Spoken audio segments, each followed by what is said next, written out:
Bisa dibilang jejak karir Aldi Taher di dunia hiburan bak roller coaster, namun kini ia mulai bisa memetik hasilnya setelah mendapat hadiah rumah baru dari seorang pengusaha properti. Aktor sekaligus penyanyi ini menyebut rumah ini merupakan hasil endorse, dipersembahkan untuk ibu, istri, dan anak. Begini potret rumah baru Aldi Taher yang mewah abis. Begini tampak depan rumah Aldi Taher yang berlokasi di Jagakarsa, Jakarta Selatan. Belum resmi dihuni, rumah ini masih belum diisi perabotan sama sekali. Bagian belakang rumahnya dilengkapi dengan kolam renang. Kamar dengan pemandangan kolam renang ini rencananya akan dipakai oleh orang tua atau mertua Aldi Taher. Kamar Aldi dan istri terletak di lantai 2, dilengkapi dengan jendela-jendela besar.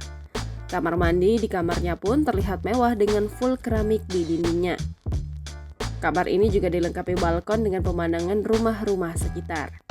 Aldi juga sudah menyiapkan kamar untuk anak-anaknya di lantai 2 rumah ini. Istri Aldi Taher pun mengungkapkan kegembiraannya ketika diajak melihat-lihat rumah baru. Rumah endorse Aldi Taher ini harganya ditaksir nyaris 5 miliar rupiah. Istri Aldi Taher pun mengungkapkan kegembiraannya ketika diajak melihat-lihat rumah baru.